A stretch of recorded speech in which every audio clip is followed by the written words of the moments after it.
कोल्हापूरच्या भुत्याला बघायला अख्खं गाव गोळा झालतं. नवरा नवरीला हळद लावून झाल्यानंतर ग्रामदेवत भैरोबाच्या देवळाकडे सुरपणाला गेलतो. आता नेमका विषय असा आहे की कट्यार विसरल पण अस्तर विसरणार नाही, म्हणजे सगळे विसरल पण बायकोला विसरणार नाही. तर म्हणत 11 व्हिडिओवरचं कट्यार एका चान्स मध्ये कट करायचं असतं. ते झाल्यावर ज्यांचं लग्न झालंय त्यांनी उखाणा गीत हे व्हिडिओ उचलायचं असतात. कसं तर असं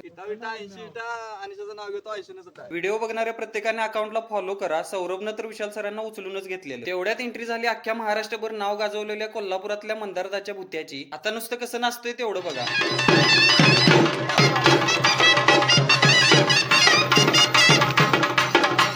व्हिडिओ हाय अजून शेवटपर्यंत बघा. आमच्या गावाकडे एक प्रथा आहे, ती म्हणजे लग्नाच्या 1 तास आधी देवागाण्याला जातात. पंचांगानुसार ज्या जोडप्याचं नाव येईल तिने कळंबाचं ढाळ कुऱ्हाडीला बांधून आणायचं असतात. तिथे गेल्यावर झाडाला हळदी कुंकू लावतात. पूजन झाल्यावर झाडाचं ढाळ पण काढतात बघा. त्याच्या आधी पण भरपूर व्हिडिओ टाकल्यात, ती जाऊन तेवढी चेक करा. व्हिडिओ तुमच्या फॅमिलीला दाखवायला विसरू नका. गावाकडचे अशी व्हिडिओ बघण्यासाठी आणि मला सपोर्ट करण्यासाठी अकाउंटला फॉलो करून व्हिडिओ जास्तीत जास्त शेअर करा.